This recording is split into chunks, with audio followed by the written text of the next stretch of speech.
ॐ अज्ञानतिमिरान्धस्य ज्ञानाञ्जनशलाकया चक्षुरुन्मिलितं येन तस्मै श्रीगुरवे नमः।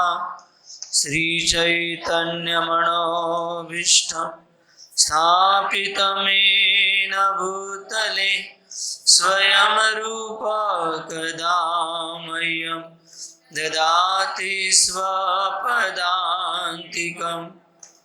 वन्देऽहं श्रीगुरौ श्रीयुतापदकमलं श्रीगुरून् वैष्णवांश्च श्रीरूपां साग्रजातां सगण रघुनाथान्वितं तं सजीवं साद्वैतं सावधूतं परिजनसहितं कृष्णचैतन्यदेवं श्रीराधा कृष्णपदान् सगण ललिता श्रीविशाखान्वितं च।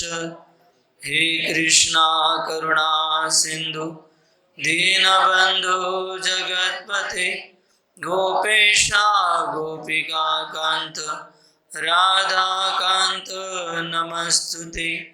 तप्त कांचन गौरांगी राधे वृंदावनेश्वरी वृषभानुसुते देवी प्रणमामि हरिप्रिये। वाञ्छाकल्पतरुभ्यश्च कृपा सिन्धुभ्येव च पतितानां पावनेभ्यो वैष्णवेभ्यो नमो नमः।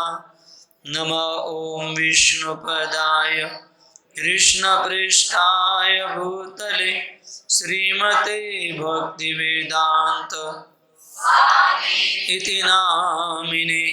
नमस्ते सरस्वती देवे गौरवाणी प्रचारिणे निर्विशेषा शून्यवादी पाश्चात्य देशतारिणे। जय श्री कृष्ण चैतन्य प्रभो नित्यानंद श्री अद्वैत गदाधर श्रीवासादि गौर भक्तवृंद।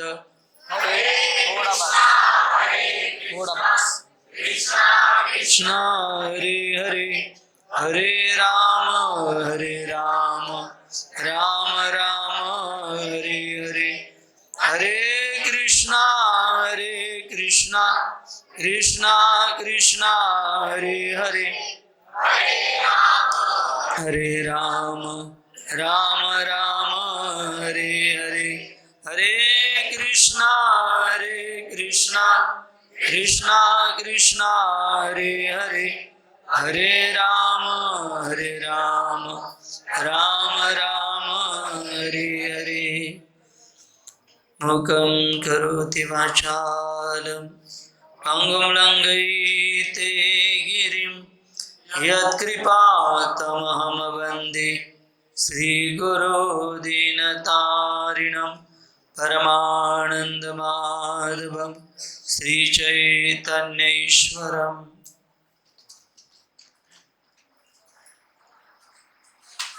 हरे कृष्ण।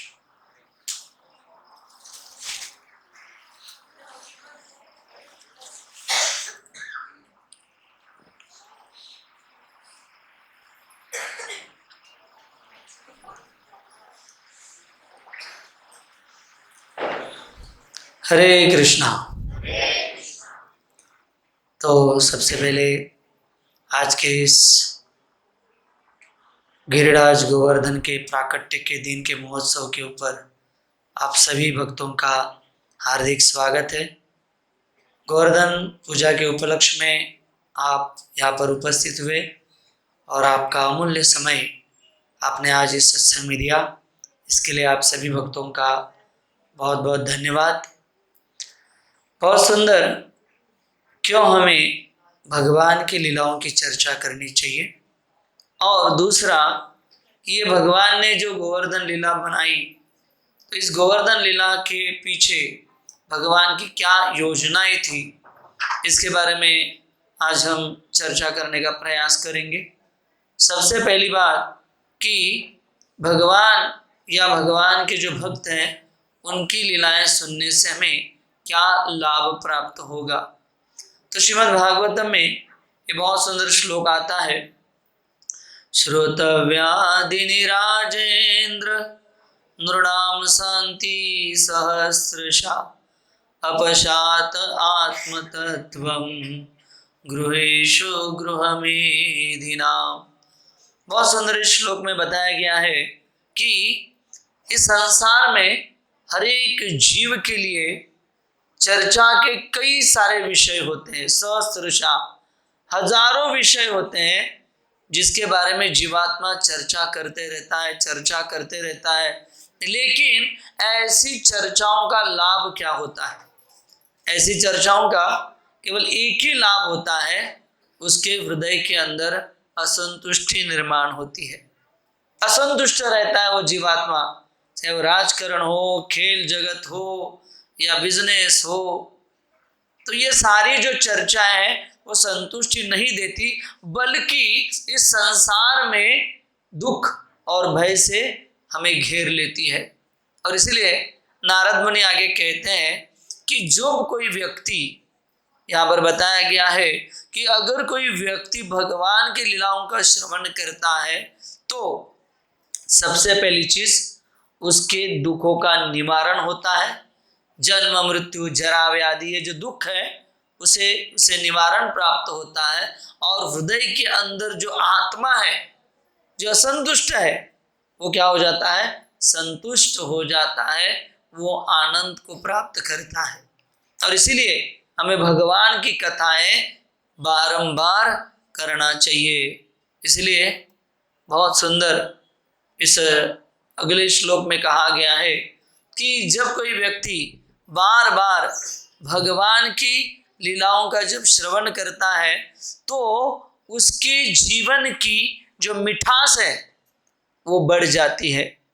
जैसे अभी दिवाली आ रही है, नहीं, दिवाली आ रही है और दिवाली में हम लोग देखते हैं हर एक व्यक्ति नहीं शंकरपाळ्या नहीं है कि नहीं, तो इस प्रकार से जब खाता है तो क्या हो जाता है? मुंह मीठा हो जाता है और खाने की इच्छा होती है। वैसे ही एतत् आतुर चित्तानां मात्रा स्पर्शाक्षयामो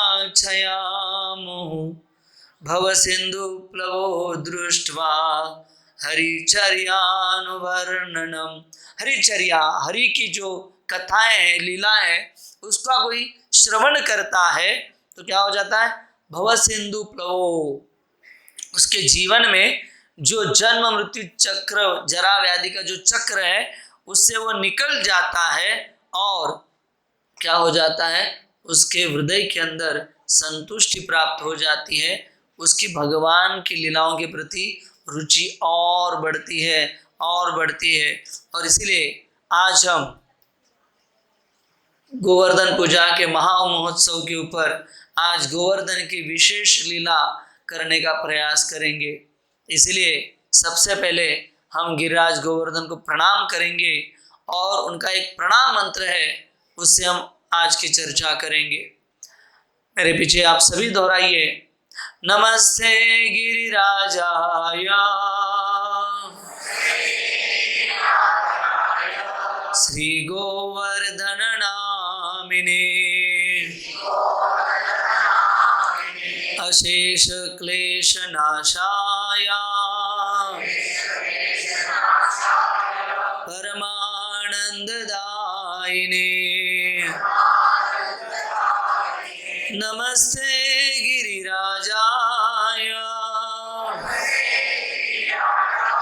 श्री गोवर्धन नामिने अशेष क्लेश नाशाय परमानंददायिने नमस्ते गिरिराजाय।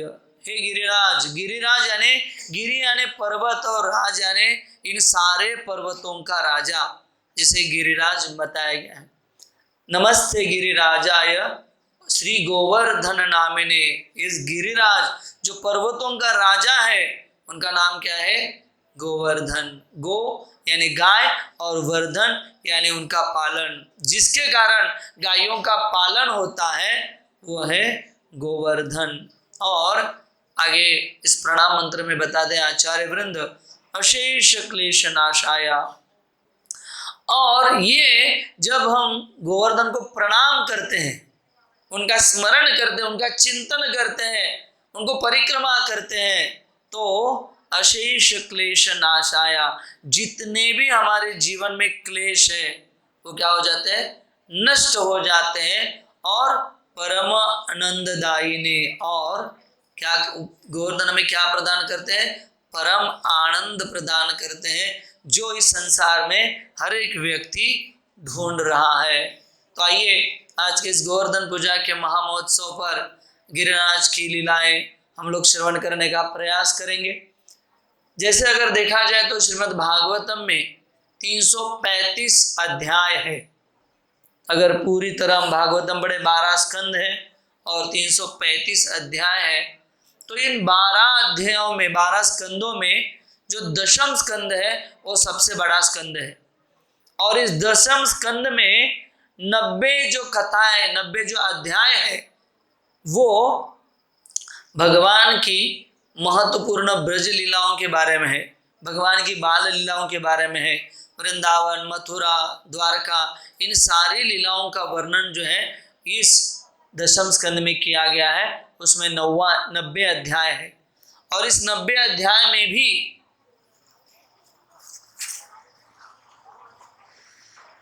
बताया जाता है, इस 90 अध्याय में भी 40 अध्याय केवल भगवान की 11 साल 6 महीने वृंदावन में रहे उन लीलाओं का वर्णन होता है। 40 अध्याय भगवान की बाल लीलाओं का वर्णन है। और इन 40 अध्यायों में भी जो 4 अध्याय है उसमें भगवान श्री गिरिराज का वर्णन हुआ है। जैसे कि इन 4 अध्यायों में, पहले अध्याय में भगवान श्री कृष्ण जो है वो नंद बाबा को मनाते हैं और गोवर्धन पूजा करने के लिए कहते हैं, तो नंद बाबा मान जाते हैं और गोवर्धन की पूजा शुरू कर देते हैं। फिर उसके बाद संवर्धक आ जाते हैं, इंद्र क्रोधित हो जाता है और भगवान कृष्ण गोवर्धन उठाते हैं। ये दूसरा अध्याय। तीसरे अध्याय में वर्णन आता है कि गोवर्धन के नीचे जो लीलाएं हो रही है, सभी 5 रसों का आस्वादन उस गोवर्धन के नीचे हो रहा है, उसका वर्णन शुभदेव गोस्वामी परीक्षित महाराज को करते हैं। और अंतिम चौथे अध्याय में जब इंद्र का मान हनन होता है, इंद्र दुखी हो जाता है, तो सुरभि के साथ आकर भगवान श्री कृष्ण का बहुत सुंदर अभिषेक अलग अलग विशुद्ध जलों से, शुद्ध जलों से, और इतना ही नहीं बहुत सारे द्रव्यों से भगवान का अभिषेक करते हैं। और उस अभिषेक का जो स्थान है आज भी वृंदावन में गोवर्धन के निकट स्थित है, जिसे गोविंद कुंड कहा जाता है। तो ऐसे 4 अध्यायों में विस्तृत गोवर्धन लीला का वर्णन है। आज हम चर्चा करेंगे कि भगवान ने ये गोवर्धन लीला की क्यों। कोई भी भगवान लीला करते हैं, इसके पीछे कुछ ना कुछ प्रयोजन होता है। तो आज हम समझने का प्रयास करेंगे कि भगवान ने ये जो गोवर्धन उठाया, बाएं हाथ के आखिरी उंगली पर, जिसकी ताकत कुछ भी नहीं है, तो क्या कारण थे भगवान ये गोवर्धन लीला करने के। तो आज हम आचार्य वृंद के द्वारा बताए गए इन 8 कारणों की चर्चा करने का प्रयास करेंगे। सबसे पहले ये जो गोवर्धन लीला घटित हुई या भगवान ने की, इसका प्रयोजन एक ही था, भगवान की इच्छा। बहुत जरूरी है हमें ये समझना, क्योंकि भगवान ये जो लीलाएं कर रहे हैं, उनके डायरेक्टर, एक्टर, स्क्रिप्ट राइटर सब भगवान ही है। भगवान की इच्छा से ही ये लीला हो जाती है। जैसे बहुत सुंदर इसका वर्णन करते हैं हमारे आचार्य वृंद कि भगवान राधा रानी को वचनबद्ध होते हैं कि मैं तुम्हें इस समय यहाँ पर मिलने आ जाऊंगा। तो गोवर्धन के निकट कुंज निकुंज में मिलने का भगवान आश्वासन देते हैं और राधा रानी राह देख रही है कि भगवान कृष्ण आएंगे। लेकिन भगवान कृष्ण बहुत सुंदर, वो कहते हैं कृष्ण साधारण नहीं है। जैसे राम कृष्ण दो एक है, अंतर नहीं निमेष, इनके नयन गंभीर है, इनके चपल सुख। ये जो कृष्ण है और राम है दोनों एक ही है, लेकिन दोनों में अंतर क्या है?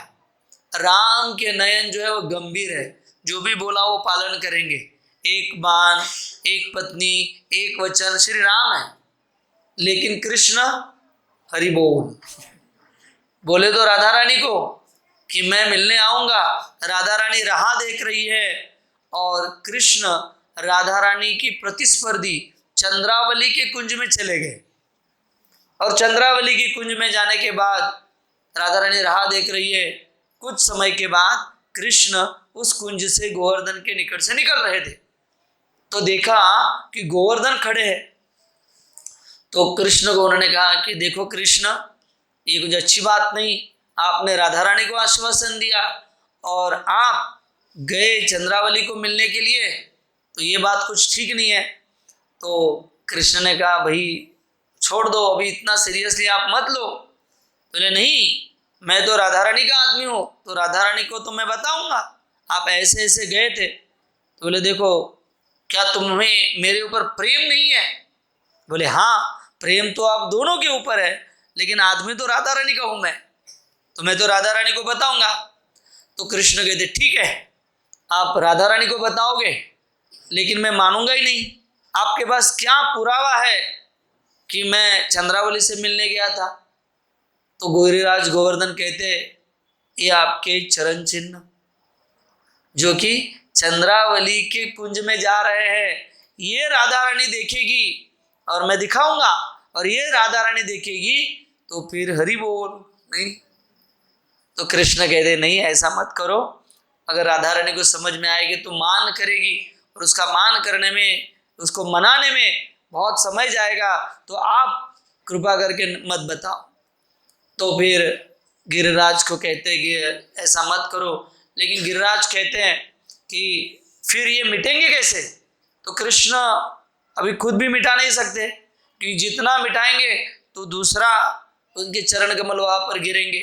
तो भगवान सोचते हैं और भगवान कहते हैं कि इन चिन्हों को मिटाना है तो मुझे क्या करना पड़ेगी? बरसात को लाना पड़ेगा, और बरसात को लाने के लिए मुझे इंद्र का अहंकार को दुखाना पड़ेगा, और तभी बरसात आएगी और मेरी सारी जो चरणों के निशान है वो धुल जाएंगे, तो फिर मैं दूध का धुला दिख जाऊंगा नहीं। तो इसलिए भगवान ने ये लीला की है, गोवर्धन लीला। एक कारण आचार्य वृंद देते हैं कि उनकी इच्छा थी, इसलिए ये सारा चक्र चला हुआ है। इसी कारण में आचार्य वृंद और एक कारण देते हैं कि ये तो भगवान की इच्छा थी ही, क्योंकि भगवान की इच्छा के बिना पेड़ का एक पत्ता भी नहीं हिलता।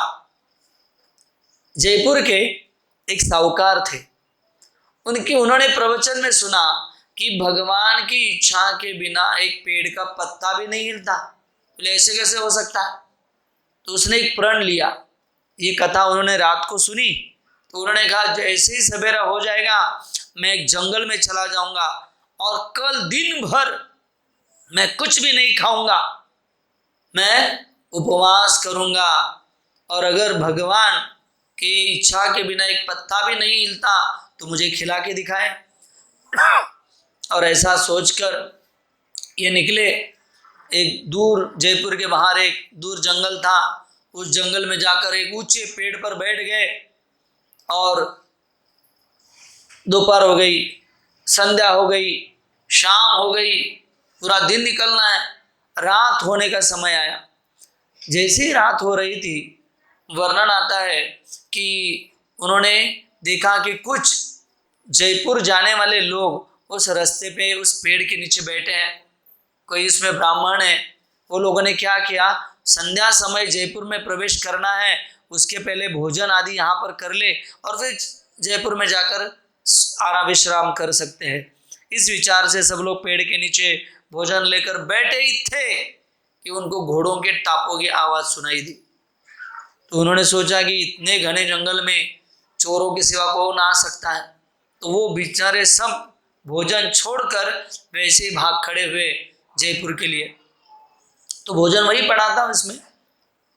कुछ समय के बाद घोड़ों की आवाज बहुत नजदीक आ गई और उसी वृक्ष के नीचे ये सारे चोर आकर एकत्रित जमा हुए।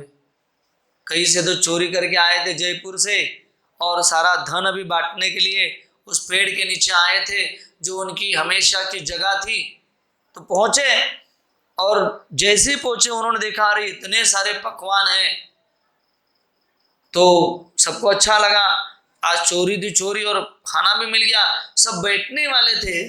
सरदार थोड़ा बुद्धिमान था, उसने कहा देखो ये जो भोजन यहाँ पड़ा है आसपास कोई नहीं दिख रहा है, यानी कोई तो जानता है हम हर समय यहाँ पर आते हैं और उसने इसलिए ये भोजन रखा है, शायद इसमें जहर मिलाया होगा। ढूंढो उस आदमी को जिसने ये जहर मिलाया है, जिसने ये अन्न यहाँ पर रखा हुआ है। तो ढूंढने लगे, भी साहूकार देख रहा है, ढूंढने लगे और एक की नजर गई उस पेड़ के ऊपर जहाँ पर साहूकार बैठा था। तो साहूकार ने कहा, चोर ने कहा नीचे आ जाओ। उसने कहा वो मैंने नहीं रखा, कुछ ब्राह्मण लोग आए थे उन्होंने वो रखा है। बोले नहीं तुम पहले नीचे आ जाओ। वो नीचे आ जाता है। नीचे आने के बाद चोर उसे कहता है वो डाकू इसे खाओ। तो बोला नहीं इसमें जहर नहीं है, कुछ भी नहीं, आप खाओ, मेरे पर विश्वास करो। बोलते नहीं ठीक है ये खाओ, खा कर दिखाओ ना तो गोली खानी पड़ेगी। तो जैसे ही ये सुनता है बेचारा वहाँ पर जो भी पड़ा हुआ है उसे खाता है और जान जाता है भगवान की इच्छा के बिना पेड़ का पत्ता भी नहीं हिलता।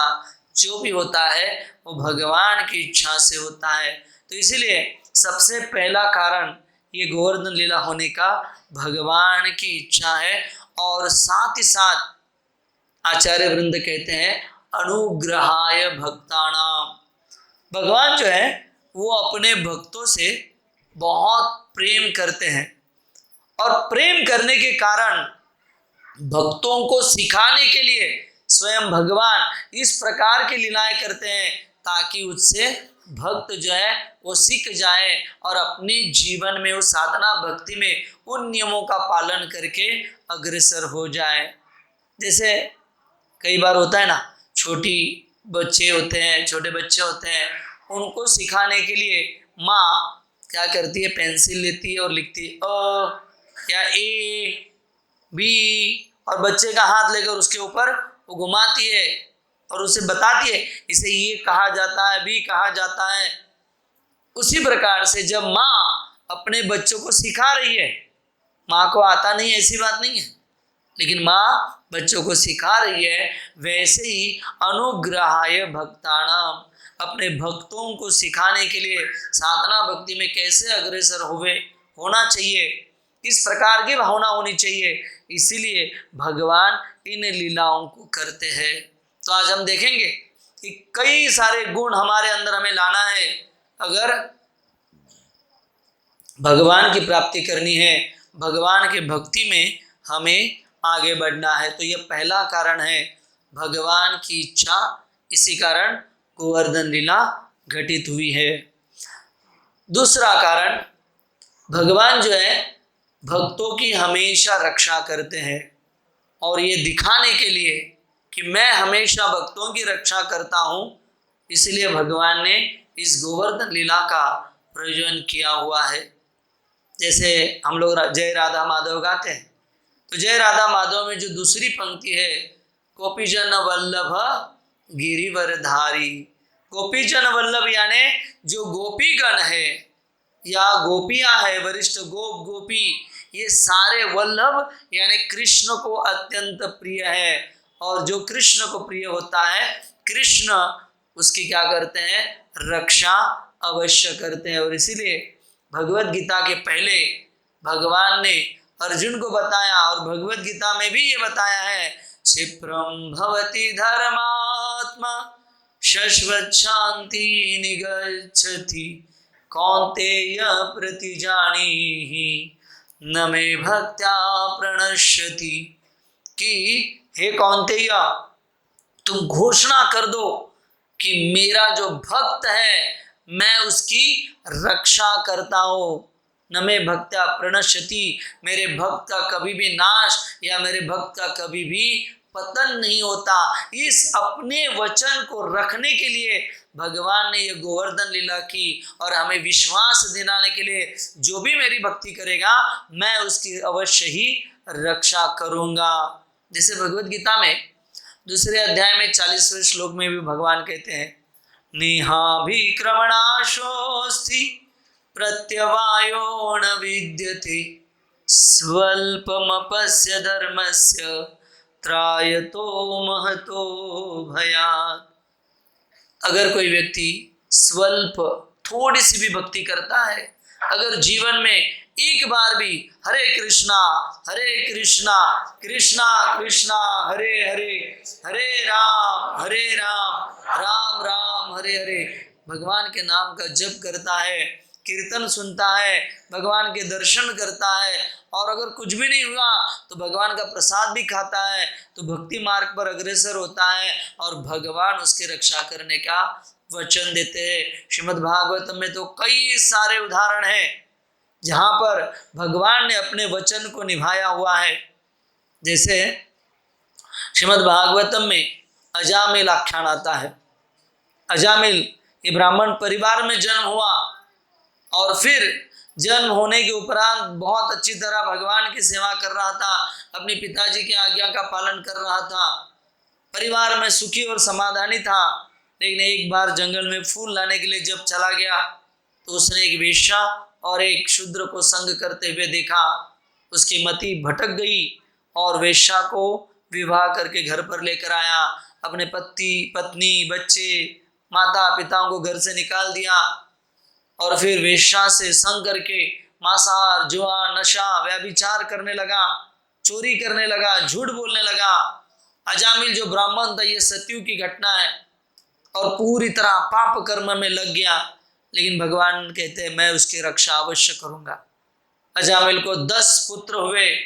सौभाग्यवश भक्तों के आशीर्वाद से उसने 10वें पुत्र का नाम नारायण रखा।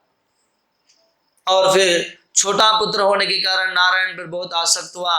नारायण खाए, नारायण पिए क्या, नारायण रुको गिर जाओगे, नारायण संभलो, नारायण हंस रहे हो, नारायण देखो तुम, बोलो डैडी डैडी बोलो नहीं। तो इस प्रकार से नारायण नारायण नारायण नारायण। और फिर जब उम्र का तकाजा मृत्यु की तरफ झुक गया तो उसने देखा कि 3 यमदूत सामने से आए हुए हैं, और उन यमदूतों को देखकर उसने अपने होश खो दिए। 3 यमदूतों को देखकर जीवन में हो कि जो भी किया था उसके ऊपर उसका जो ध्यान है वो भटकने लगा, और उस समय अपने नारायण पुत्र के ऊपर उसकी आसक्ति थी, इसलिए जोर से चिल्लाया नारायण। और हुआ यूं, उसने तो अज्ञानतावश मोहवश अपने पुत्र को पुकारा था, लेकिन भगवान ने वचन दिया है कौन्तेय प्रति जानीहि न मे भक्त्या प्रणश्यति। जैसे नारायण शब्द समाप्त हुआ, 4 विष्णुदूत वहां पर आए और यमदूतों को कहा कि ये आपका अधिकार नहीं है, ये हमारा अधिकार है। और दोनों में बहुत सुंदर वार्तालाप हुआ, और यमदूतों को पहली बार आज तक जब भी संसार में आए किसी को बिना लिए गए नहीं हो, लेकिन आज पहली बार उनको शिकस्त खानी पड़ी थी। जाकर वो यमराज जी को पूछते भी हैं कि क्या आपसे भी कोई बड़ा इस संसार में है। तो फिर बहुत सुंदर वार्तालाप है। ब्रह्मा जी यमराज जी कहते हैं कि हाँ मेरे से भी बड़े हैं, और कृष्ण कथा यमदूतों को यमराज जी करते हैं। तो कहने का तात्पर्य अजामिल की रक्षा भगवान ने की। इतना ही नहीं, बहुत सुंदर, अभी हम जगन्नाथपुरी जा रहे हैं आने वाले 12 तारीख को। हमारे साथ करीबन 11,500 से 12,000 लोग हैं और वहाँ हम लोग साक्षी गोपाल जी के सामने दर्शन करने के लिए जाएंगे। तो साक्षी गोपाल एक वृद्ध ब्राह्मण ने, जिसकी सेवा एक युवक ब्राह्मण ने की थी तीर्थ यात्रा करते समय, उसे कहा कि मैं अपनी इन तुम्हारे संस्कारों के कारण मैं अपनी पुत्री जो है तुमसे विवाह करवाऊंगा। और ये वचन उन्होंने वृंदावन में गोपाल जी के सामने दिया। तो उस युवा ब्राह्मण ने कहा नहीं नहीं, इसकी आवश्यकता नहीं है, आपके परिवार वाले नहीं मानेंगे। लेकिन उसने सुना नहीं, गोपाल जी के सामने आश्वासन दे दिया और यहाँ पर घर वालों ने मना कर दिया। जब युवा ब्राह्मण आया तो घर वालों ने मार कर भेज दिया। पंचायत बैठ गई तो पंचायत में ये वृद्ध ब्राह्मण के लड़कों ने युवा ब्राह्मण पर आरोप लगाया कि इसने धतूरा खिलाकर हमारे पिताजी का धन चोरी कर लिया है, ये कुछ भी बोल रहा है। तो फिर ये जो युवा ब्राह्मण को पंचायत ने बताया कि अगर तुम्हें इससे विवाह करना है और तुम्हारे ऊपर उठे हुए लांछन को धोना है तो वृंदावन के गोपाल जी को यहाँ साक्ष्य के लिए आना होगा। ये ब्राह्मण चले गए और गोपाल जी को कहा कि आपको आना पड़ेगा साक्ष्य देने के लिए। गोपाल जी ने कहा मैं कैसे आ सकता हूँ, मैं तो मूर्ति हूँ। इस युवक ब्राह्मण ने कहा कि आप बोल सकते हो तो चल भी सकते हो भगवान। और फिर स्वयं भगवान न में भक्त्या प्रणश्यति, अपने भक्त का बड़े बड़े संकटों से रक्षा करने के लिए भगवान अवश्य ही प्रकट होते हैं। चलते चलते वहां से कटक और कटक से जगन्नाथपुरी आए हुए हैं भगवान श्री साक्षी गोपाल। आज भी जाओ तो वहां पर जगन्नाथपुरी के पास साक्षी गोपाल जी का मंदिर है। इसका अर्थ भगवान अवश्य ही भक्तों की रक्षा करते हैं। हाल ही में मैं 2 दिन पहले एक प्रवचन कर रहा था, उसमें एक उदाहरण में बता रहा था, पिछली बार भी शायद यहाँ पर कहा होगा मैंने, कि कैसे भगवान जो है अपने भक्तों की रक्षा करते हैं। तो कलकत्ता के प्रेसिडेंट को फोन आया एक महिला का कि मेरी माता जो है वो अंतिम सांसों को गिन रही हैं, तो कृपा करके एक राधा माधव भगवान का फोटो आप जल्द से जल्द इस पते पर भेज दीजिए। प्रेसिडेंट दौड़े दौड़े वहाँ के गिफ्ट शॉप में पहुँचे, लेकिन दुर्भाग्यवश राधा माधव के तो कुछ फोटो था ही नहीं वहाँ पर। तो वो सोचने लगे अभी करूँ तो क्या करूँ। तो उन्होंने देखा कि राधा श्याम सुंदर का फोटो वहाँ पर है, तो राधा श्याम सुंदर का फोटो पैक कर दिया और भेज दिया उस पते पे। 1 महीना हुआ, कुछ बात नहीं हुई। 1 महीने के बाद एक माताजी उनको ढूंढते ढूंढते कलकत्ता मंदिर पहुंची। तो प्रेसिडेंट उनसे मिले, तो माताजी ने तो पहले बहुत धन्यवाद दिए। तो प्रभु जी को पहले समझ में नहीं आया कि धन्यवाद क्यों दे रही है। तो उन्होंने कहा याद है आपको 1 महीने पहले मैंने फोटो मांगा था और आपने राधा श्याम सुंदर का फोटो भेजा था। बोले हाँ याद आया, लेकिन मुझे माफ करना, राधा माधव का फोटो नहीं था, इसलिए मैंने आपको श्याम सुंदर का फोटो भेजा। बोले बहुत अच्छा किया। तो क्यों? वो भी अचरज में पड़ गई कि क्यों। बोले कि जब आपने राधा श्याम सुंदर का फोटो भेजा तो मैंने वो श्याम सुंदर की मूर्ति रूप फोटो मैंने मेरे माँ को दिखलाया। मेरी माँ के आंखों से आंसू आने लगे, रोने लगी और उसने कहा कि प्रभुपाद ने अपना वचन निभाया। तो ये घटना उन्होंने अपनी लड़की को सुनाई कि मैं जब मेरा विवाह हुआ था तो हम लोग दिल्ली, आगरा, ताजमहल गए थे, तो साथ ही साथ वृंदावन भी पहुँचे और तभी इस्कॉन मंदिर का निर्माण हो रहा था। स्वामी जी मंदिर के प्रांगण में बैठे थे, मैं और तुम्हारे पिताजी वहाँ पर गए और उनको पूछा कि स्वामी जी कुछ आपको मदद लगेगी इस मंदिर के निर्माण के लिए। तो स्वामी जी ने हम लोगों को कहा हाँ अवश्य मदद लगेगी, लेकिन मंदिर के लिए नहीं, मुझे यहाँ राधा कृष्ण के विग्रह लाना है, इन विग्रहों के लिए आप दान राशि दीजिए। तो उस समय हमने जितनी भी दान राशि थी प्रभुपाद को चेक द्वारा दी गई। तब प्रभुपाद जी ने कहा था कि राधा श्याम सुंदर आपके मृत्यु के समय अवश्य आपकी रक्षा करेंगे, आपको अवश्य ही दर्शन देंगे और प्रभुपाद के वचनों को निभाने के लिए। और भगवान खुद मेरी रक्षा करने के लिए फोटो के रूप में मृत्यु के समय मेरे सामने आ गए। बोलो राधा श्याम सुंदर भगवान की। तो कहने का तात्पर्य यह है कि भगवान ये जो लीलाएं की, इससे हमें यही सिखाते हैं कि जब कोई व्यक्ति अनन्य भाव से मेरी भक्ति करेगा तो मैं क्या करूँगा, उसकी रक्षा अवश्य ही करूँगा। तो ये दूसरे कारण भगवान ने ये जो गोवर्धन लीला है उसका प्रयोजन किया था। तीसरा प्रयोजन, क्यों ये भगवान ने गोवर्धन लीला की? क्योंकि भगवान का एक बहुत सुंदर गुण है, भगवान अपनी महिमा नहीं चाहते, भगवान चाहते अपने भक्तों की महिमा। मेरे भक्तों का गुणगान हो, मेरे भक्तों का जय जयकार हो, और इसीलिए भगवान ने इस गोवर्धन लीला का प्रयोजन किया हुआ है। अगर भगवान को महाभारत का युद्ध समाप्त करवाना ही था तो एक दिन में करवाते, सुदर्शन को छोड़कर। लेकिन भगवान ने 18 दिन अर्जुन से युद्ध करवाया। क्यों? भगवान अर्जुन को महानता देना चाहते थे, भगवान अर्जुन का गुण गौरव करना चाहते थे। जैसे जब कालिया नाग का उद्धार भगवान कृष्ण ने किया, यमुना के डोह से निकले और वृंदावन जाते समय, गोकुल जाते समय बीच में वो एक जंगल में सो गए। रात बहुत हो चुकी थी, सभी नंद बाबा, यशोदा, सारे गोप, सारे ग्वाल, और उसी समय कंस ने दावानल नामक एक असुर को भेजा था जिसने अग्नि का रूप लिया, और वो अग्नि का रूप लेकर वो पूरे जंगल में फैल गया। इतनी भयानक मात्रा में वो फैल गया तो सारे जो ग्वाल बाल थे, गोपियां थी, वरिष्ठ गोप थे, वो प्रश्न चिन्ह हो गया उनके सामने कि अभी इससे बचे तो कैसे बचे। तो फिर भगवान ने कहा अपनी आंखें बंद कर लो, और उस दावानल रूपी राक्षस को, उस अग्नि को भगवान ने मुंह में सिमट लिया, अपने मुंह से उसे प्राशन कर लिया। तो भगवान समर्थ है हर एक असुर का वध करने के लिए, हर एक लीला करने के लिए, लेकिन भगवान अपने भक्तों का गुणगान करना चाहते हैं, भगवान अपने भक्तों का महत्व बढ़ाना चाहते हैं, और इसीलिए भगवान ने इस गोवर्धन लीला का वर्णन किया है या गोवर्धन लीला का प्रयोजन किया हुआ है। जैसे वर्णन आता है अम्बरीश महाराज की लीला में।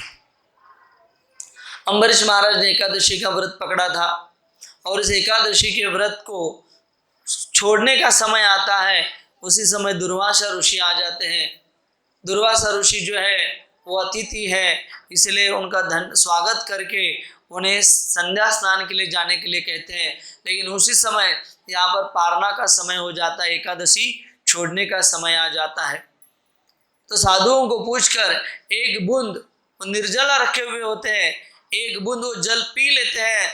दुर्वासा ऋषि के समझ में आ जाता है, अपने बालों से एक भयानक असुर का वो निर्माण करते हैं। तो इस भयानक असुर को देखकर अम्बरीश महाराज कुछ भी प्रतिकार नहीं करते, दोनों हाथ जोड़कर खड़े हो जाते हैं, भगवान आपकी जैसी इच्छा। यह असुर जब अम्बरीश महाराज को मारने दौड़ता है, उसी समय भगवान कृष्ण का सुदर्शन निकलता है। पहले तो उस राक्षस को मार देते हैं, और फिर वो सुदर्शन दुर्वासा ऋषि के पीछे लगता है। दुर्वासा ऋषि आगे, चक्र पीछे। पहले तो शिवलोक में जाते हैं, शिव जी के पास। शिव जी कहते भाई आप आगे जाओ, पीछे चक्र है, आपके साथ मेरा भी हरि बोल हो जाएगा। तो शिव जी भाग जाते हैं, दुर्वासा ऋषि भागते हैं, फिर ब्रह्मा जी के पास जाते हैं। कहीं कोई सुन नहीं रहा तो अंततः वो भगवान के पास जाते हैं, नारायण के पास।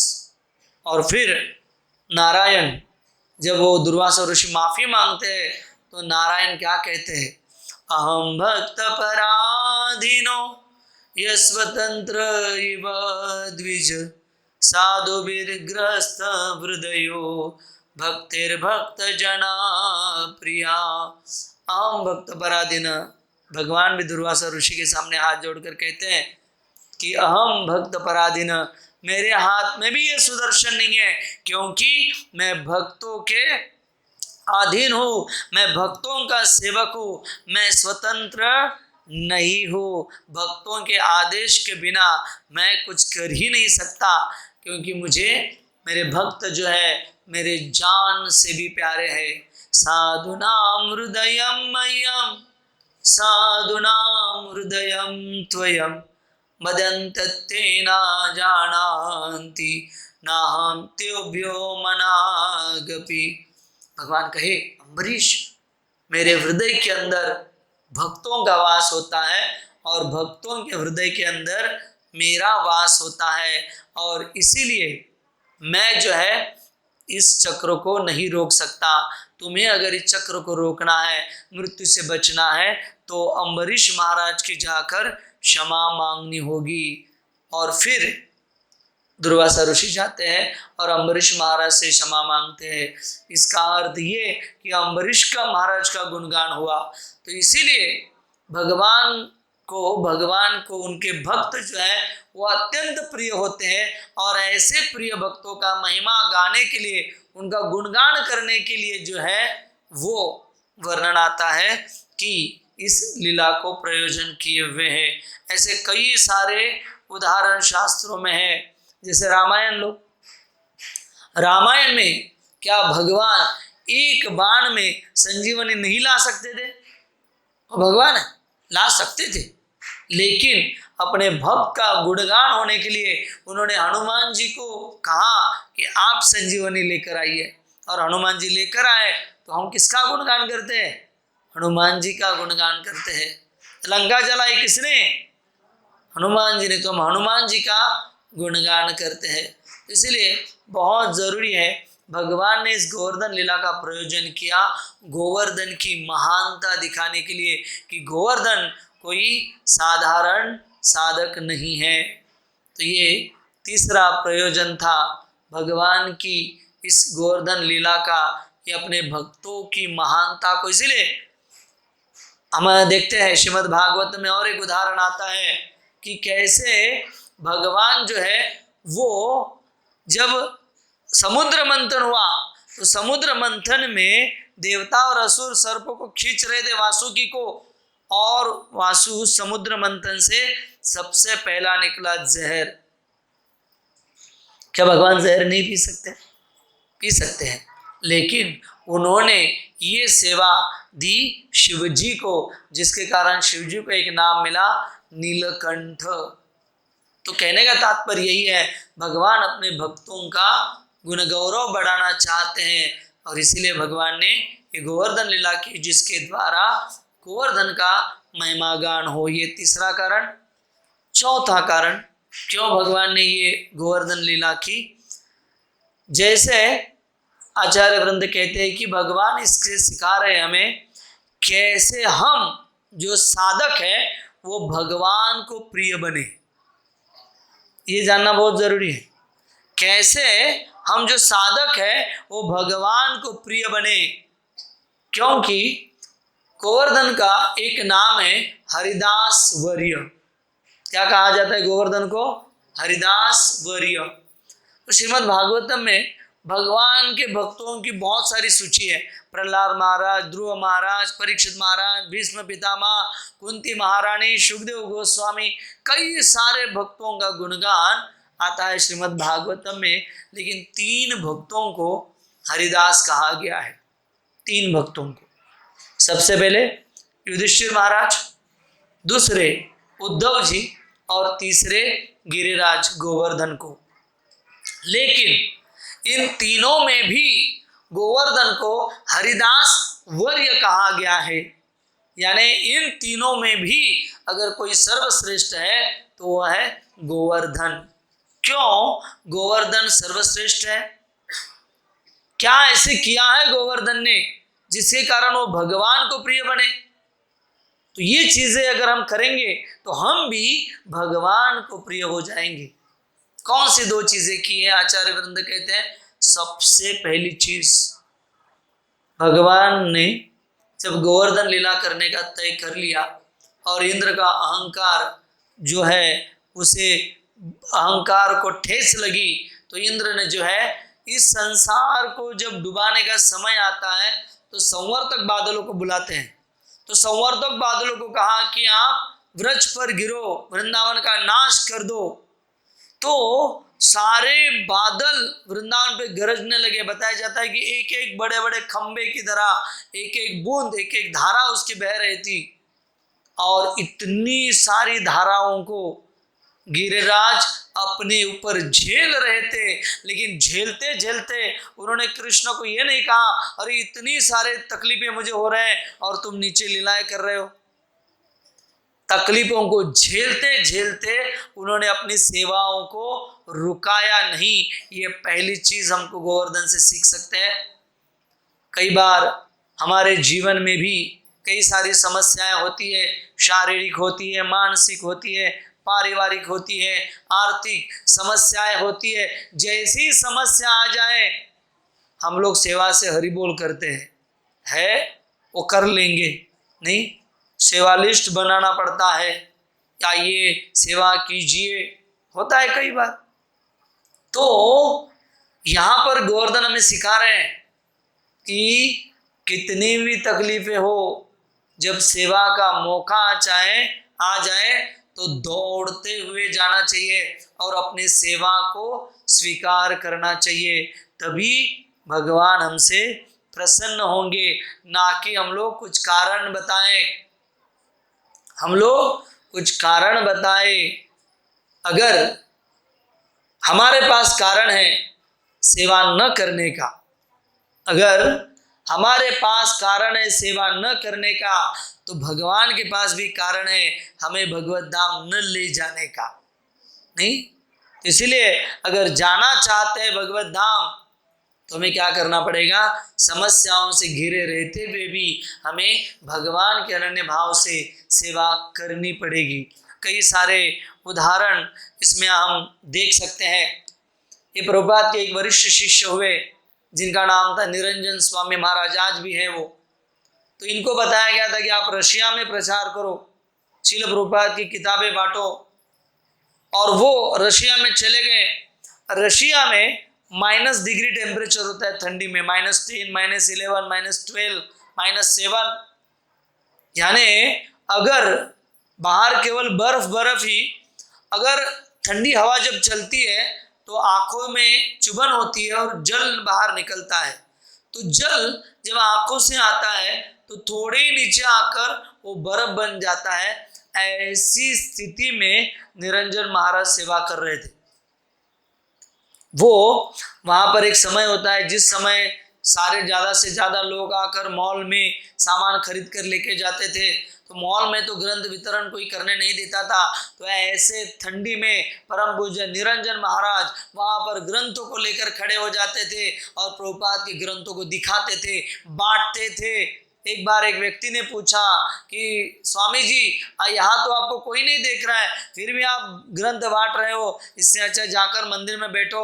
निरंजन महाराज ने कहा चाहे मुझे कोई देखे या ना देखे, लेकिन प्रभुपाद अवश्य मुझे देख रहे हैं। और उन्होंने इस प्रकार से प्रचार किया, आज पूरे संसार में सबसे ज्यादा कृष्ण भावना भावित भक्त होंगे तो रशिया में है। क्यों? क्योंकि विपरीत परिस्थिति में भी सेवा करने की मनोभावना गोवर्धन के अंदर थी, जो हमारे अंदर आनी चाहिए। और जो वो आएगी तब हम क्या हो जाएंगे, कृष्ण को प्रिय हो जाएंगे, तब तक नहीं प्रिय हो जाएंगे। और दूसरी चीज बहुत सुंदर आचार्य वृंद कहते हैं, गोवर्धन, ये जो गोवर्धन है ये बहुत विशेष स्थान है। इस पर गोपियां, इस पर गोप, गाय, बछड़े, कृष्ण लुकाछपी खेलते गोवर्धन में अपने ग्वाल बालों के साथ। राधा रानी को मिलने के लिए गोवर्धन से ही चुपके जाते हैं, गोवर्धन पर मिलते हैं। तो भगवान के भक्तों को आनंद देने का जो कार्य है ये गोवर्धन करता है, ये गोवर्धन करता है। यानी गोवर्धन भगवान के भक्तों की सेवा कर रहे हैं, इसीलिए गोवर्धन भगवान को प्रिय है। और इसीलिए भगवान इस लीला से द्वारा सिखाते हैं कि अगर आप मुझको आप प्रिय होना चाहते हो तो ये गोवर्धन से आप सीख सकते हो। एक तो किसी भी समस्या में सेवा को छोड़ना नहीं है, और दूसरा किसी भी परिस्थिति में हमें वैष्णवों की सेवा करनी है, हमें भक्तों की सेवा करनी है। बताया गया है चैतन्य चरितामृत में, भक्त पद धुलियार भक्त पद जल भक्त भुक्त विशेष तीन महाबल। अगर कृष्ण भावना में किसी साधु को अग्रसर होना है तो उन्होंने 3 कार्य करने चाहिए। सबसे पहले भक्त पद धूलि, जो भक्त आते हैं उनके चरणों की रज लेना है। वो कैसे ले सकते हैं? चप्पल स्टैंड की सेवा पर खड़े रहिए, सेवा मिल जाएगी, रज मिल जाएगी। और वो रज भक्ति में एक बड़ा महाबल है। भक्त पद धुलियार भक्त पद जल, उन भक्तों के चरणों का अभिषेक किया हुआ जल। और भक्त भुक्त अवशेष, जो भगवान के भक्त हैं उनके झूठन खाने से हमारी आध्यात्मिक प्रगति होती है। वैष्णव सेवा से हमारी आध्यात्मिक प्रगति होती है। ब्रह्मवैवर्त पुराण में एक बहुत सुंदर श्लोक मुझे मिला, उसमें कहा गया है, जन्म मृत्यु जरा रोग शोक मोहादि संकटात् तीर्णो भवति श्री कृष्ण दास सेवेन तत्पर। अगर कोई दास सेवा यानी भक्तों के जो दास है उनकी सेवा के लिए तत्पर रहता है तो क्या होगा? जन्म मृत्यु जरा रोग शोक मोहादि संकटात्, ये जो जन्म मृत्यु जरा व्याधि है, ये जो मोह से हम बंधे हुए हैं, इससे हम क्या हो जाएंगे? जल्द से जल्द छूट जाएंगे। इसलिए बहुत जरूरी है भक्तों की सेवा करना। रहु गणेत तपसाण याति न चे जया निर्विदनाद गृहद्वा न छंदसा नैव जलाग्नि सूर्य विना तन्महत्पाद रजोभिषेकम। जड़ भरत महाराज और रहुगण की बहुत सुंदर चर्चा। क्या श्लोक है वो! वैष्णव सेवा का ज्वलंत उदाहरण है। बताया गया है रहुगणेन तपसान याति, अगर कोई व्यक्ति तपस्या कर लेता है, ब्रह्मचार्य व्रत का जीवन भर पालन करता है, बहुत ध्यान से सुनिए वैष्णव सेवा का महत्व। अगर कोई व्यक्ति जीवन भर तपस्या कर लेता है यानी ब्रह्मचार्य व्रत का पालन कर लेता है, कड़ी धूप होती है तो अग्नि चारों बाजू लगाकर खड़े हो जाता है, अगर बहुत शीतलता हो, ठंडी का मौसम हो तो गले इतने पानी में नदी में खड़ा रहता है। इतना ही नहीं, अगर उस व्यक्ति ने संन्यास आश्रम का भी जीवन भर पालन किया, ब्रह्मचार्य आश्रम का भी पालन किया, कड़क कड़क तपस्या भी उसने की, उतना फल उसे प्राप्त नहीं होगा। परम सत्य इतने आसानी से प्राप्त नहीं होंगे। अगर उसने भगवान के भक्तों की सेवा की तो परम सत्य उसे बहुत आसानी से प्राप्त होगा। महत्पाद रजोभिषेकम। इसलिए हमें क्या करना चाहिए? वैष्णव की सेवा करनी चाहिए। तो इसलिए गोवर्धन ने क्या की थी? वैष्णव की सेवा की थी, गोपों की सेवा की थी। गोवर्धन, गाय का वर्धन करने वाले। तो इस प्रकार से बहुत जरूरी है कि अगर परम सत्य को जानना है, परम सत्य को प्रिय होना है तो हमें क्या करना होगा? सबसे पहले वैष्णव की सेवा करनी होगी, और दूसरे संकटों से घिरे होने के बाद भी भगवान की सेवा के लिए लालायतता बढ़नी चाहिए। हरे कृष्ण महामंत्र का अर्थ क्या है? हे राधा रानी, मुझे भगवान की सेवा में लगाइए। तो ये भाव जब हमारा उदित होगा तो हम भगवान को प्रिय हो जाएंगे। ये था चौथा कारण। पांचवा कारण, क्यों भगवान ने इस गोवर्धन लीला का प्रयोजन किया? क्योंकि इंद्र को अहंकार हुआ था।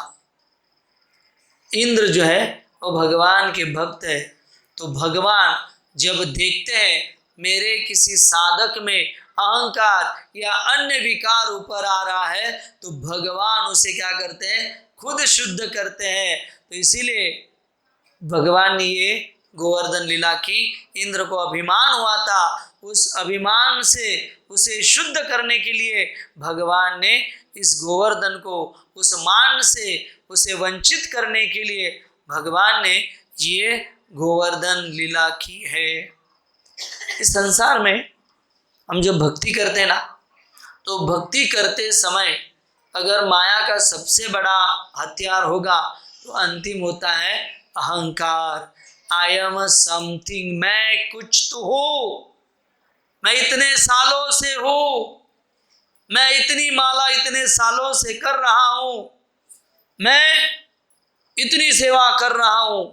अहंकार, माया छोड़ देती, छोटा सा बच्चा होता है, समझ में नहीं आता हमें, और नम्रता की परिभाषा हम भूल जाते। एक ब्राह्मण थे, उनका एक नियम था, वो हर समय टाइम पे गायत्री करते। गायत्री सवेरे 6 बजे होती है, 12 बजे होती है और शाम को 6 बजे करनी होती है।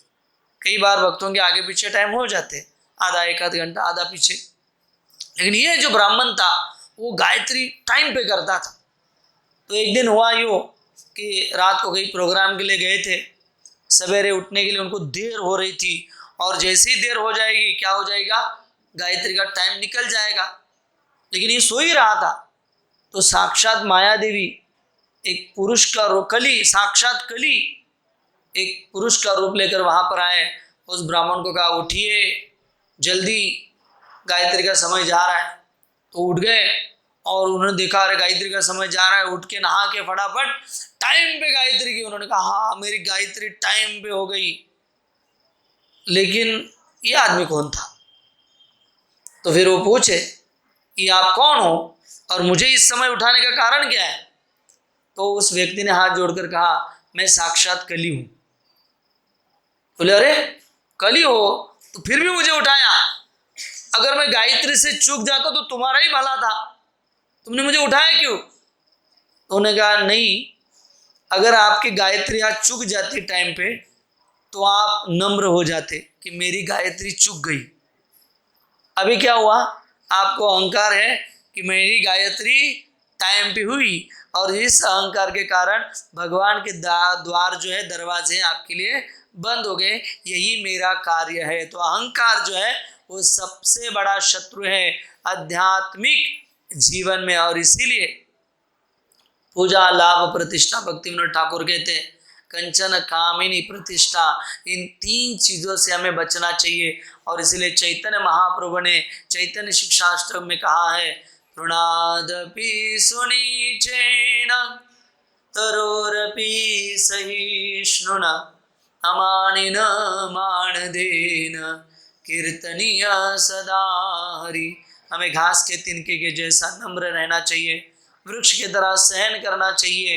लेकिन नम्रता ये आध्यात्मिक जीवन में बहुत जरूरी। इसलिए एक प्रवचन में मैंने सुना, आध्यात्मिक जीवन की शुरुआत नम्रता है, आध्यात्मिक जीवन का मध्य भी नम्रता है, और आध्यात्मिक जीवन का अंत भी नम्रता है।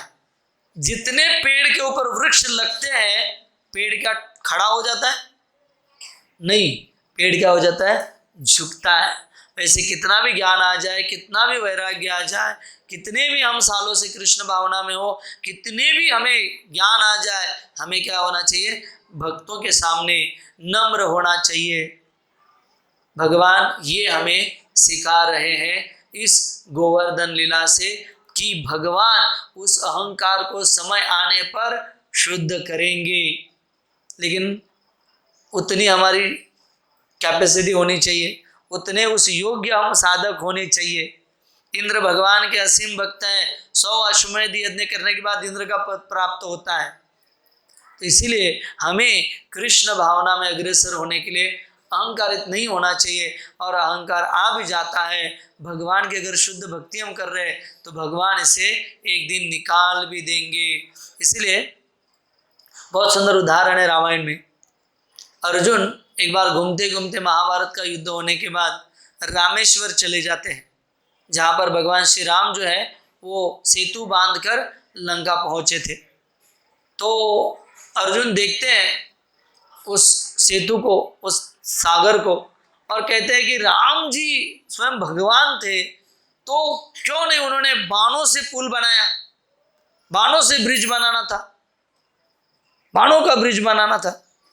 तो वहां पर हनुमान जी साधु के वेश में तपस्या कर रहे थे। उन्होंने देखा अर्जुन को, तो जाकर अर्जुन को कहे कि भाई उस समय के वानर इतने बलशाली थे, राम जी जानते थे कि मेरे धनुष्य जो है, बाण जो है वो क्षण में टूट जाएंगे। अर्जुन का ऐसे हो ही नहीं सकता, अहंकारवश ऐसे हो ही नहीं सकता, क्योंकि अर्जुन को अहंकार हुआ था, भगवान उसका अहंकार नष्ट करवाना चाहते थे। तो उन्होंने कहा ऐसे हो ही नहीं सकता। तो बोले ठीक है। तो दोनों में, हनुमान जी और अर्जुन में ये हो गया, प्रतिज्ञा हो गई। अर्जुन ने कहा अगर मैंने बनाई हुई बाणों की जो पुल है, ब्रिज है, वो अगर अपने तोड़ दिया तो मैं अग्नि परीक्षा कर लूंगा। तो हनुमान जी कहते कोई चिंता नहीं है। तो अर्जुन जी पूरा बना देते ब्रिज, और हनुमान जी एक ही छलांग में उसको तोड़ देते। तो अर्जुन का अहंकार चूर चूर हो जाता है कि एक बंदर ने मेरे बाणों को तोड़ दिया। तो अभी चिता रचने वाले थे, तो कृष्ण आ जाते ब्राह्मण के रूप में और कहते क्या हुआ। तो हनुमान जी कहते ऐसे ऐसे हुआ, अब ये चिता में जा रहा है, जाना चाहिए। तो भगवान ने कहा साक्षी कौन था? बोले साक्षी कोई नहीं था। बोले तो साक्ष्य होनी चाहिए, तो फिर से एक बार ये हो जाए। तो हनुमान जी कहे ठीक है, कोई चिंता नहीं। अर्जुन को लगा ये क्या हो रहा है, लेकिन अर्जुन समझ गए भगवान की योजना है। तो अर्जुन ने फिर बाणों का ब्रिज बना दिया, पुल बना दिया, और हनुमान जी को कहा कूदो अभी। हनुमान जी कूदी मारे, लेकिन टूटा नहीं। क्यों? क्योंकि भगवान ने नीचे अपना सुदर्शन लगाया था, इसलिए वो टूटा नहीं। इसलिए फिर हनुमान जी को महाभारत के युद्ध में, कुरुक्षेत्र के युद्ध में उनके रथ के ऊपर बैठना पड़ा, और कहा जब शंख बजेंगे, युद्ध होगा, तो अपने आवाज से शत्रु पक्ष के हृदय को विदीर्ण करना है। तो भगवान जानते हैं अपने भक्तों के अहंकार को कैसे दूर करना है, और इसीलिए इंद्र का मान तोड़ने के लिए भगवान ने लीला की। ये है पांचवा कारण।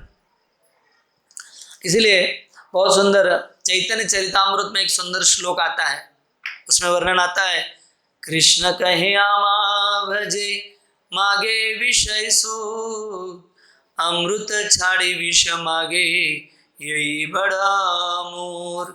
कई बार हम भगवान के सामने जाते हैं, कृष्ण कहते हैं आमे भजे, लोग हमको भजन करते हैं, क्या मांगते हैं, लेकिन विषय सुख, घर दो, गाड़ी दो, बंगला दो, अच्छा लड़का दो, अच्छी लड़की दो, नहीं, ये मांगने के लिए आते हैं।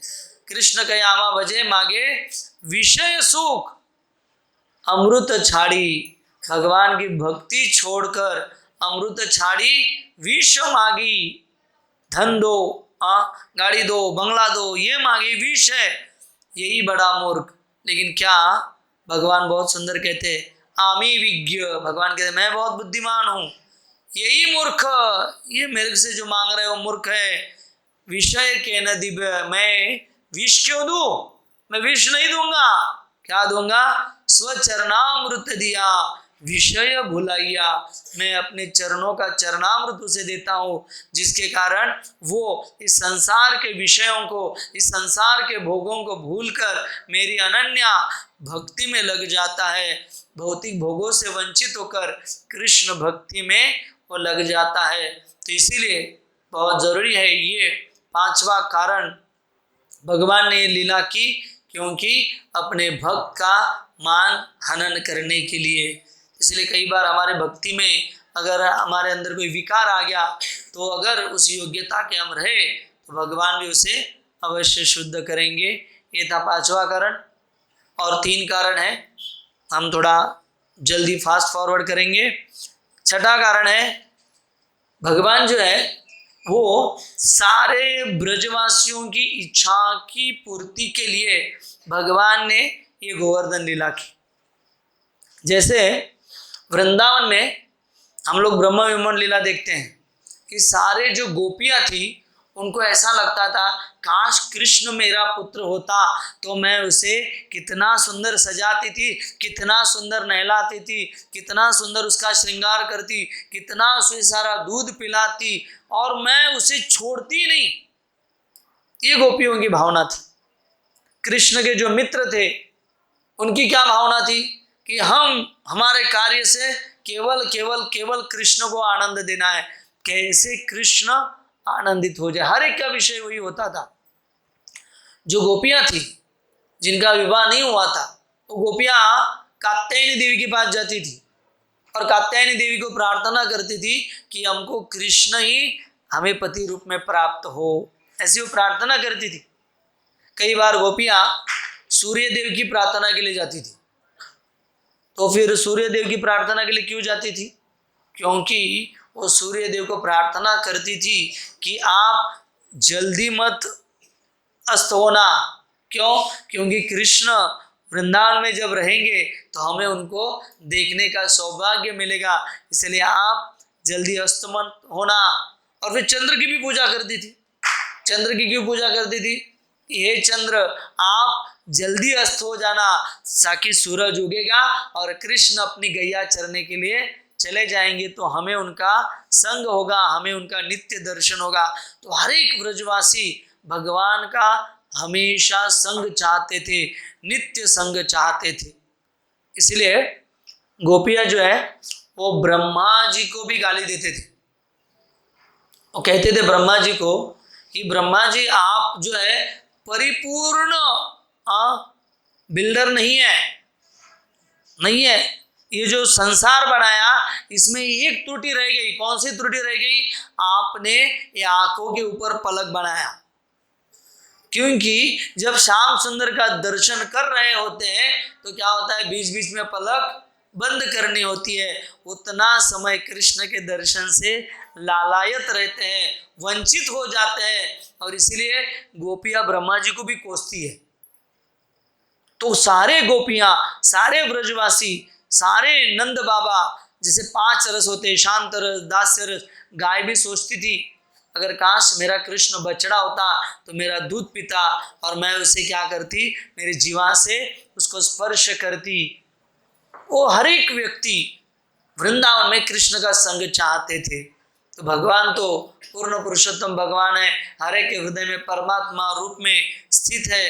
तो भगवान जानते हैं कि सबको एक साथ आना है समय के लिए, कुछ दिन के लिए, और इसीलिए भगवान ने गोवर्धन उठाया और गोवर्धन के नीचे सब ब्रजवासी आए, सब ग्वाल बाल आए और सभी आनंद से लीलाएं करने लगे। चाहे गाय हो, बछड़ा हो, पंछी हो, पत्थर हो, वृक्ष हो, या फिर उनके ग्वाल बाल मित्र हो, नंद बाबा हो, यशोदा हो, वरिष्ठ गोप गोपी हो, या माधुर्य रस में राधा रानी ललिता विशाखा क्यों ना हो, भगवान 5 रसों का आस्वादन किए हैं इस गोवर्धन लीला के नीचे। अपने भक्तों को हमेशा वो संग दे रहे हैं। मैं एक प्रवचन सुन रहा था, उस प्रवचन में मैंने बहुत सुंदर सुना कि ब्रह्मा जी ने भगवान का अपराध किया और इंद्र ने भी भगवान का अपराध किया। ब्रह्मा जी ने क्या अपराध किया? अनुमान लगाया ये भगवान कैसे हो सकते हैं, हाथ पे दही भात खा रहे हैं, ग्वाल बालों का झूठा खा रहे हैं, मधुमंगल के मुख का छाछ पी रहे हैं, और अघासुर का वध किया, ये भगवान कैसे हो सकते हैं? तो उन्होंने अनुमान लगाया और अनुमान को सिद्ध करने के लिए ये भगवान नहीं हो सकते, बछड़ों को चुराया और ग्वाल बालों को चुराया। कुछ हानि नहीं पहुंचाई ब्रह्मा जी ने, कुछ क्षण के लिए दोनों को दूर किया। और फिर जब ब्रह्मा जी के समझ में आया तो ब्रह्मा जी आते और बहुत सुंदर सुंदर प्रार्थना गाने लगते हैं। इधर वाइस वर्षा दूसरी जगह इंद्र के अहंकार को ब्रह्मा जी ने अनुमान के कारण अपराध किया या जो ग्वाल बालों को चुराया, इंद्र ने अहंकार के कारण केवल कृष्ण को नहीं दूर किया, ग्वाल बालों को दूर नहीं किया, संवर्तक बादलों के द्वारा पूरे व्रज का नाश करने का इंद्र ने प्रयास किया। पूरे व्रज को, कृष्ण को तो छोड़ो, ग्वाल बाल सभी को मारने के लिए इंद्र ने प्रयास किया। इतनी भारी मात्रा में वर्षा की, 7 दिन 7 रात, लेकिन जब उसका अहंकार चूर चूर हुआ तो फिर वो सुरभि के लेकर भगवान के पास आए। अभी भगवान ने किसको क्षमा करनी चाहिए थी? हमारे इस बुद्धि से अगर हम लोग समझे तो भगवान ने पहले किसको क्षमा करनी चाहिए थी? ब्रह्मा जी को।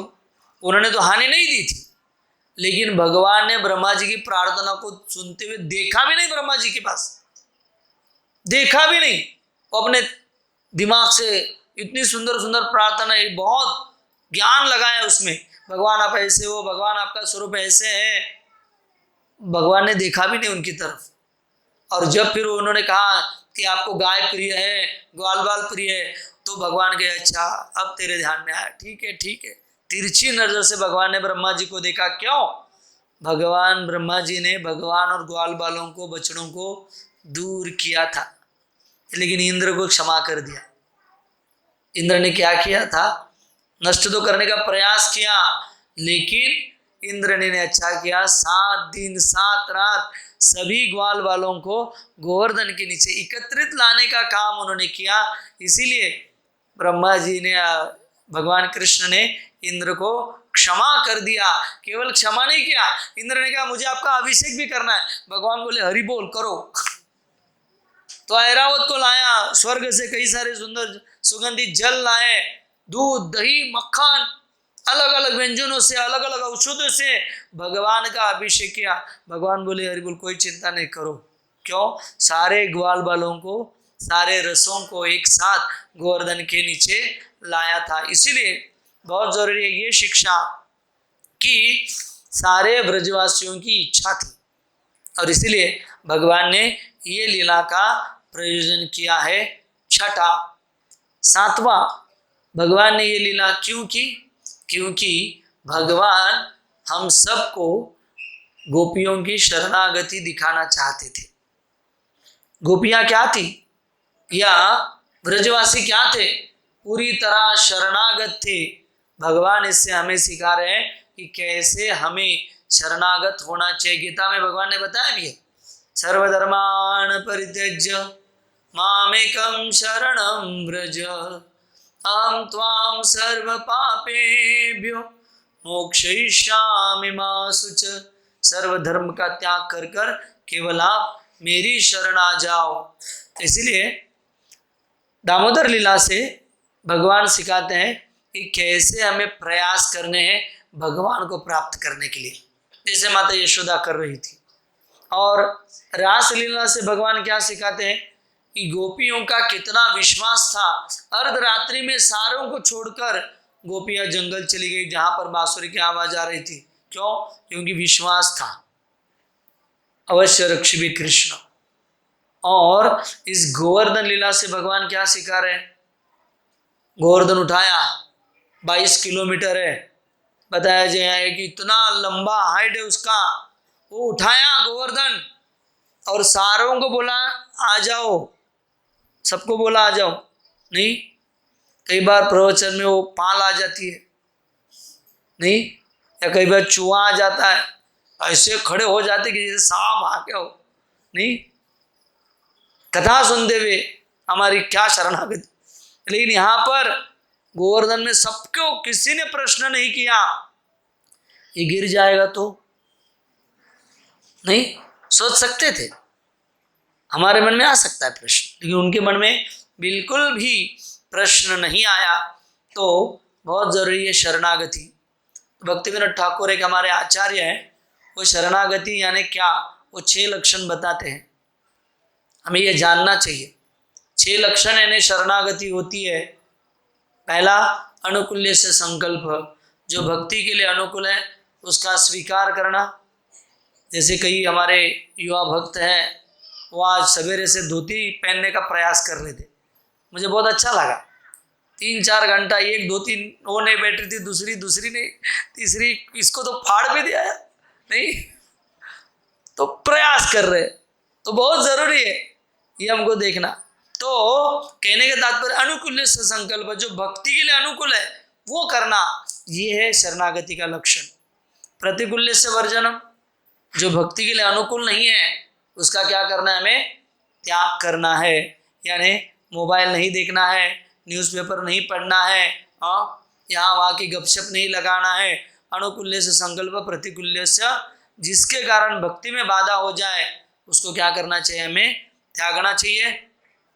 तीसरा, रक्षिते इति विश्वासो, शरणागति का तीसरा लक्षण है यानी भगवान हमारी अवश्य रक्षा करेंगे।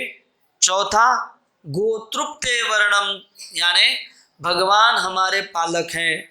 जो भी हमारे साथ चल रही है वो किसके हाथ में है? भगवान के हाथ में है।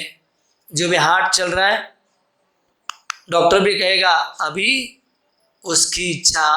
तो ये जानना है गोतृप्त वरण भगवान हमारे पालक है, ये ध्यान में रखना है। आत्मनिक्षेप, यानी खुद के लिए इच्छा नहीं होनी। हम जो भी कार्य करते हैं उसमें हम स्व केंद्रित नहीं होने चाहिए, तो हमारे कृष्ण केंद्रित होना चाहिए। ये बहुत जरूरी है। कृष्णेन्द्रिय प्रतिवांछा तारे बले प्रेम, आत्मेंद्रिय प्रतिवांछा तारे बले काम। अगर खुद की इंद्रियों को आनंद देने का प्रयास कर रहे तो वो समझना है काम है, और कृष्ण की इंद्रिय को आनंद देना है तो वो है प्रेम। ये पांचवा लक्षण शरणागति का। और छठा लक्षण है कार्पण्य, यानी हमेशा नम्र रहना चाहिए। थेविली अनंता तैसे चिरावे चित्त सुध्यावे समाधानी, भगवान जैसे आप रखो हम उसमें आनंदित है। तो ये है शरणागति के 6 लक्षण। तो भगवान गोपियों के द्वारा हमें सिखा रहे हैं कि कैसे हमारे जीवन में शरणागति होनी चाहिए।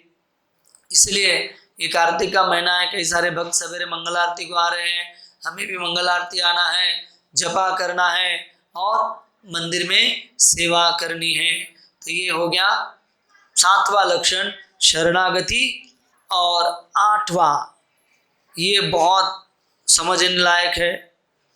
यहाँ पर भगवान इंद्र के द्वारा हम सबको बता रहे हैं कि हमें देवी देवताओं का आदर करना है, लेकिन उनकी उपासना में नहीं लगना है। नहीं, भगवत गीता में भगवान, क्योंकि भगवान जो है वो पूर्ण पुरुषोत्तम भगवान है, और भगवान के द्वारा इन सारे देवी देवताओं का निर्माण होता है। भगवान के द्वारा इस सृष्टि को चलाने के लिए, जैसे कोई बड़ा कंपनी का मालिक होता है, वो थोड़ी हर कंपनी में जाकर बैठता है, वो तो यहाँ वहाँ घूमने जाता है, लेकिन कंपनी चलाने के लिए उसने मैनेजर रखा हुआ है, ट्रस्ट बनाई हुई है, अकाउंटेंट है, ये सारे डिपार्टमेंट उन्होंने दिए हैं। वैसे ही इस सृष्टि को चलाने का काम जो है वो देवी देवता करते हैं, जिनके द्वारा ये संसार चलाया जाता है। इसलिए विद्या का डिपार्टमेंट सरस्वती का है, फाइनेंस का डिपार्टमेंट लक्ष्मी के पास है, या सिक्योरिटी का डिपार्टमेंट दुर्गा देवी के पास है, बरसात का डिपार्टमेंट इंद्र के पास है, उष्णता का डिपार्टमेंट सूरज के पास है, तो ऐसे वायुदेव के पास हवा का डिपार्टमेंट है। तो ऐसे हर एक डिपार्टमेंट है, जो हेड है वो भगवान कृष्ण के अंश है। तो हमें इंद्र की तरह, जब नंद बाबा ये सारे वरिष्ठ ग्वाल बाल इंद्र की पूजा कर रहे थे, भगवान ने कहा उनकी जरूरत नहीं है, मान गए। वैसे ही हमें आदर करना है देवी देवताओं का। देवी देवता कैसे है मैं आपको बताता हूँ। देवी देवता उस शॉपकीपर की तरह है, दुकानदार की तरह है। अगर हम गए, जैसे छोटा बच्चा गया दुकानदार के पास, 10 रुपया देकर उसने कहा मुझे सिगरेट चाहिए, दुकानदार क्या करेगा? वो सिगरेट देगा। क्यों? क्योंकि वो बिजनेस करने बैठा है। लेकिन वही बच्चा 10 रुपया लेकर पिताजी के पास आया और कहा कि मुझे सिगरेट चाहिए, ये 10 रुपया लो, तो पिताजी क्या करेंगे? कान के नीचे बजाएंगे। नहीं, वैसे ही ये जो देवी देवता है वो हमें वही चीज़ देते हैं जो हम मांगते हैं, जो इस संसार में हमें और दूषित और दलदल में फंसने के लिए मदद करते हैं। इसीलिए हमें क्या करना चाहिए? भगवान से भक्ति मांगना चाहिए। इसलिए गीता में भगवान खुद कहे, अहम सर्वस्य प्रभो मत्त सर्व प्रवर्तते इति मत्वा भजन्ते मां बुधा भाव समन्विता। मैं ये भौतिक जगत, आध्यात्मिक जगत, इन सारे लोगों का निर्माता मैं हूँ, ये जानकर जो बुद्धिमान व्यक्ति मेरा भजन करता है वो व्यक्ति क्या है? बुद्धिमान माना जाता है।